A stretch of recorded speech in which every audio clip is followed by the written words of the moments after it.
Hey guys, Brian delivers you the goods here. Just thought I'd return to you tonight for this next Judas Priest album review.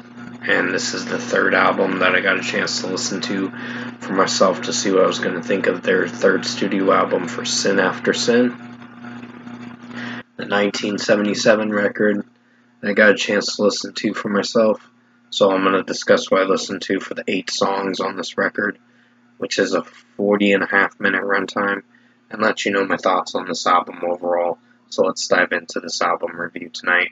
Now, pretty much it starts with Sinner, which is a pretty strong track in my opinion. I really enjoyed how Rob Halford is singing this track. I believe it's Rob Halford that's still with the band, because I know the lineup changes later on and then it changes again from what I've noticed.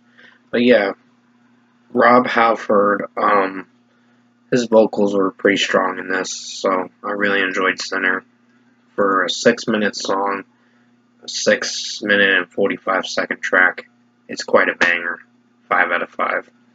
Diamonds and Rust is a pretty good song in its own way, but it's not one of my personal favorites. But overall, it did pretty well for how it sounded. And execution-wise, I think Diamonds and Rust did have some good lyrics, but it just kind of felt forced, this track, with how it sounded, but in a solid way. Meaning, it just, I don't know, there was some moments where I liked it, moments where I disliked it, but other than that, 4.75 out of 5. Still a pretty good song in its own way, just have some critiques with it. Starbreaker is a pretty good song too in its own way. At least it sounds pretty catchy for the most part, and the chorus shines a little bit. So a 4.75 out of 5 is overdue for this one too. It's a strong track in its own way. Just a couple complaints, but nothing to the extent where I hate this track. Last Rose of Summer is a pretty good song in its own way too. I did enjoy the melodic moments in this track, and some of the drum work in this was pretty solid from Simon Phillips. So overall, from what I listened to with this one, it's a strong track for how it sounds. So really enjoyed how this track sounded overall, and execution-wise, it's a 4.75 out of 5. Did have a little critique with it, but nothing to the extent where I hated it. It's just mostly the melody sounded fairly average. Let Us Pray, Call for the Priest, one of my favorite tracks on this record. So I really enjoyed this one, a 5 out of 5 for sure. It is a lengthy track, but it is a strong track for how it sounds, execution-wise. So, yeah, I really enjoyed this one. This was a 6-minute and 13-second track, or 12-second track, somewhere around that time frame. But it did very well for how Rob Halford is singing it. Sorry, I'm just messing up with my wording on how I'm pronouncing it. His name, I just messed up, a little slur. 5 out of 5 for Let Us Pray, Call for the Priest. Raw Deal is a strong track in its own way. It's one of my favorites too.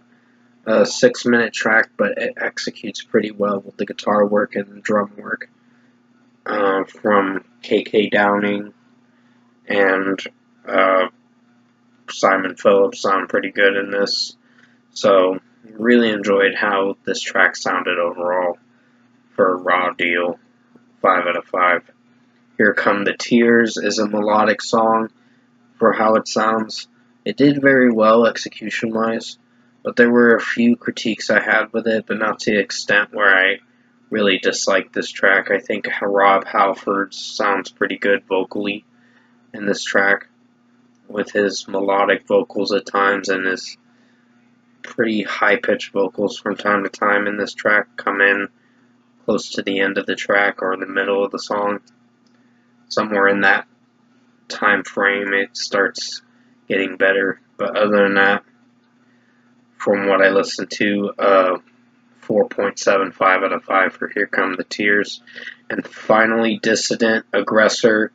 Pretty solid outro to close out this record. It is the closing track, and it did very well for the most part. It's a 4.75 out of 5 for me. I did have a little bit of critiques with some of the melody, but not to the extent where I really hated this track. It sounded good with Rob Halford singing in it, and execution-wise, this track's pretty good in its own way. So, yeah, 4.75 out of 5. Overall, production, mixing, and execution-wise, I think Judas Priest's Sin After Sin is probably one of my favorite records. One of them. In my opinion, it's a pretty good record. I don't know if it's going to be one of my favorites, but so far it's one of my favorites. It's a pretty strong record in its own way. Really dig the style they went for with this record. For a short amount of runtime, a short amount of runtime, it did very well. So if I were to give Judas Priest Sin After Sin its deserved score, I'm giving it a strong 8.5 out of 10. It definitely rocks for sure. One of my favorites so far in their discography, along with Invincible Shield. But from what I listened to, I got a few favorites. Most of them are pretty strong tracks, like Raw Deal, Let Us Pray, Call for the Priest, Sinner are my personal favorites, and the other tracks did pretty well in their own way. I had a few complaints, but not to the extent where I really hated this album. This album did rock for sure, and Rob Halford sounded good vocally in this record. So, yeah, 8.5 out of 10 for Judas Priest Sin After Sin. I hope you guys enjoyed this album review tonight, and I'll have the next album review for, I believe it's Stained Class is the next one. So I'll definitely get around to that album review pretty soon, but probably in the next,